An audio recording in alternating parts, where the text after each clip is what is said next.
بسم اللہ الرحمن الرحیم۔ السلام علیکم 5 کلاس۔ آج ہم باب نمبر بی عبادات میں زکوٰۃ کے موضوع پر مختصر سوالوں کا جواب دیتے ہیں۔ پہلا سوال ہے کہ زکوٰۃ کی فرضیت کے بارے میں آیت کا ترجمہ، ایک آیت کا ترجمہ لکھیں۔ جواب ہے کہ ارشاد ربانی ہے کہ اور زکوٰۃ ادا کرتے رہو اور اللہ تعالیٰ کو نیک اور خلوص سے نیت سے قرض دیتے رہو۔ جو اللہ تعالیٰ کو زکوٰۃ ہم دیتے ہیں وہ دراصل بچوں جو ہے وہ اللہ تعالیٰ کو قرض دینے کے مترادف ہے، یعنی اس سے اللہ تعالیٰ بہت خوش ہوتا ہے اور اس کا بہت زیادہ اجر و ثواب ہے۔ زکوٰۃ کے بارے میں ایک حدیث مبارکہ کا ترجمہ لکھیں۔ ترجمہ: نبی کریم صلی اللہ علیہ وسلم نے فرمایا، جو شخص اللہ کی راہ میں کوئی چیز خرچ کرے اس کے لیے وہ چیز 700 گنا بڑھا کر لکھ دی جاتی ہے، یعنی اس کا بہت زیادہ بیٹا اجر و ثواب ہے۔ جو شخص کسی ایک چیز بھی کسی کو دے دیتا ہے مدد کے نظریے مدد کے طور پر، تو وہ اس کو اور خلوص اور اس میں بہت زیادہ خلوص شامل ہو، کوئی اس میں لالچ نہ ہو، تو وہ اللہ تعالیٰ کو تو اس کا جو ہے اس کا اجر یہ ہے کہ وہ چیز جو ہے 700 گنا بڑھا کر لکھ دی جاتی ہے، اس کے اعمال نامے میں 700 گنا بڑھا کر لکھ دی جاتی ہے۔ سوال: اب تیسرا سوال ہے کہ صاحب نصاب کسے کہتے ہیں؟ صاحب نصاب اسے کہتے ہیں جس کے پاس مال کی وہ مقدار ہے جس پر زکوٰۃ فرض ہو جاتی ہے۔ اسلام میں کے مقرر کردہ نصاب زکوٰۃ درج ذیل چیزیں شامل ہیں: 7.5 تولہ سونا یا 52.5 تولہ چاندی یا ان کی قیمت کے برابر نقد رقم، یعنی جس شخص کے پاس بھی 7.5 تولے سونا یا 52.5 تولہ چاندی یا ان کی قیمت کے برابر نقد رقم ہوگی، اس پر فرض ہو جائے گی کہ اس نے زکوٰۃ ضرور دینی ہے، اور یہ اس کے وہ ہو جائے گا، کس میں آ جائے گا؟ صاحب نصاب میں آ جائے گا۔ صاحب نصاب کسے کہتے ہیں؟ جو کہ زکوٰۃ دیتے ہیں۔ اب چوتھا سوال ہے کہ معاشرے میں غربت کا خاتمہ کیسے ممکن ہے؟ جواب ہے کہ زکوٰۃ ادا کرنے سے معاشرے سے غربت کا خاتمہ ہو جاتا ہے۔ زکوٰۃ ادا کرتے ہوئے اس بات کا خیال رکھنا چاہیے کہ صرف اصل حقدار ہی کو ملے۔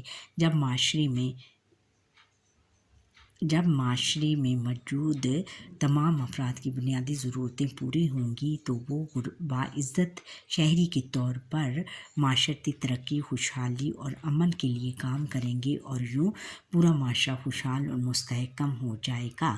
اور اس طرح جب زکوٰۃ دیں گے بچوں تو یہ پھر جو غریب لوگ ہیں وہ خوشحال ہو جائیں گے، اور اس طرح تمام معاشرہ جو ہے وہ خوشحال اور مستحکم ہو جائے گا، اور اس میں اور ہمارا جو ملک ہے پاکستان وہ بھی جو ہے غریب ملکوں میں اس کا شمار نہیں ہوگا۔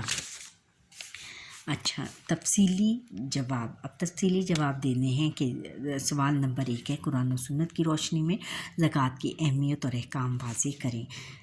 جواب ہے کہ زکوٰۃ کی اہمیت اور فضیلت: زکوٰۃ اسلام کا تیسرا رکن ہے۔ زکوٰۃ کون سا تیسرا رکن کیسے ہے؟ سب سے پہلے ہے نماز، پھر روزہ، اس کے بعد زکوٰۃ ہے۔ یہ کیسے ہو گیا؟ تیسرا رکن ہے۔ زکوٰۃ ایک مالی عبادت ہے۔ اللہ تعالیٰ نے قرآن مجید میں بہت سے مقامات پر نماز کے ساتھ زکوٰۃ ادا کرنے کا حکم دیا ہے۔ ارشاد ربانی ہے، ترجمہ: اور زکوٰۃ ادا کرتے رہو اور اللہ کو نیک اور خلوص نیت سے قرض دیتے رہو، یعنی اگر تم اللہ تعالیٰ کا کہنے کا مطلب یہ ہے کہ اگر تم زکوٰۃ دو گے تو دراصل وہ مجھے ایک خلوص نیت سے، تو اس میں کوئی خلوص رکھو گے تو وہ دراصل مجھے قرض دو گے، نیک اور قرض دو گے، اور اس کا بہت زیادہ اجر و ثواب ہے بچوں۔ اللہ تعالیٰ کی راہ میں خرچ کرنا ایک افضل عبادت ہے۔ اللہ تعالیٰ کے ساتھ بہترین تجارت بھی ہے۔ جس میں انسان کے لیے بہت فائدے ہیں۔ قرآن مجید میں اللہ تعالیٰ نے نبی اکرم صلی اللہ علیہ وآلہ وسلم سے فرمایا، ترجمہ: ان کے مال میں سے زکوٰۃ قبول کر لو اور ان میں سے تم کو ظاہر میں بھی پاک اور باطن میں بھی پاکیزہ کرتے رہو۔ ظاہر میں بھی پاک یعنی ان کے مال کو بھی پاک کرتے رہو گے، اور باطنی طور پر بھی آپ کا ضمیر مطمئن ہو جائے گا کہ ہم نے بہت اچھا کام کیا ہے، اور ان کو پاکیزہ وہ ہو جائیں گے، پاکیزہ بدنوں میں ان کا شمار ہو جائے گا۔ اللہ تعالیٰ کی راہ میں مال خرچ کرنے کو بہت زیادہ اجر و ثواب ملتا ہے۔ نبی کریم صلی اللہ علیہ وآلہ وسلم نے فرمایا، جو شخص اللہ کی راہ میں کوئی چیز خرچ کرے، اس کے لیے وہ چیز 7 گنا بڑھا کر لکھ دی جاتی ہے۔ یعنی جو کوئی چیز بھی اللہ کی راہ میں جو خرچ کرتا ہے، جو دیتا ہے، کوئی بھی یعنی کسی کو بھی دیتا ہے یا اللہ کی راہ میں کسی یتیموں، مسکینوں اور تمام ضرورت مندوں کی مدد کرتا ہے، تو وہ جو رقم ہے وہ 700 گنا بڑھا کر لکھ دی جاتی۔ 700 یہاں بھی ہم 700 لکھیں گے، 700 گنا بڑھا کر لکھ دی جاتی ہے اس کے اعمال ناموں میں۔ زکوٰۃ کے چند فوائد اور معاشرتی اثرات تحریر کریں۔ جواب ہے، زکوٰۃ کے فوائد اور معاشرتی اثرات: زکوٰۃ ادا کرنے سے اللہ تعالیٰ کی رضا اور قرب حاصل ہوتا ہے، یعنی ہم جو بھی زکوٰۃ ادا کرتا ہے وہ اسے اللہ تعالیٰ کی خوشنودی، اللہ تعالیٰ کی خوشی حاصل ہوتی ہے، اور وہ قرب حاصل ہوتا ہے اس کا، یعنی وہ اللہ تعالیٰ کی بہت نزدیک ہو جاتا ہے۔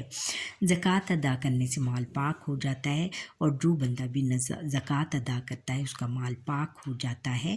زکوٰۃ ادا کرنے سے مال میں کمی نہیں آتی، بلکہ اللہ تعالیٰ کی طرف سے برکت شامل ہو جاتی ہے۔ جو شخص بھی زکوٰۃ ادا کرتا ہے وہ اس کے مال میں کمی بالکل نہیں ہوتی بچوں، بلکہ اس کی اللہ تعالیٰ کی طرف سے برکت آ جاتی ہے، اس کے مال میں برکت شامل ہو جاتی ہے۔ زکوٰۃ ادا کرنے سے انسان کا دل مال کی محبت سے پاک ہو جاتا ہے، اور جو بھی بندہ زکوٰۃ ادا کرتا ہے اس کا دل مال کی محبت سے پاک ہو جاتا ہے، یعنی اس میں مال کی محبت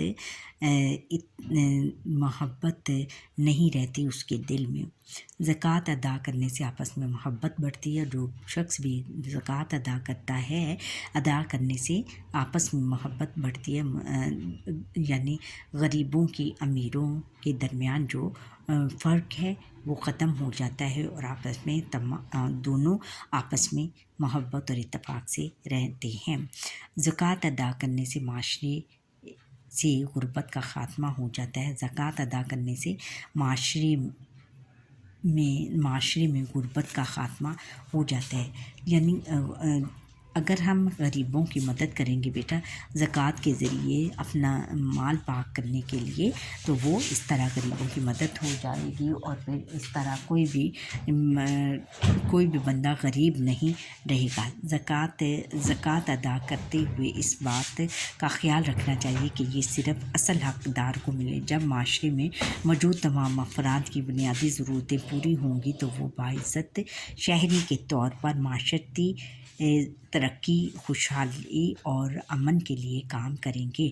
یعنی اگر ہم باعزت طریقے سے وہ جو شہری جس کو بھی زکوٰۃ دی جائے گی تو وہ خوشحال ہو جائے گا، اور پھر وہ باعزت طریقے سے وہ شہری جس کو زکوٰۃ دی جائے گی باعزت طور پر معاشرتی ترقی، معاشرے کی ترقی میں اور اس کی خوشحالی میں اور امن کے لیے کام کرے گا۔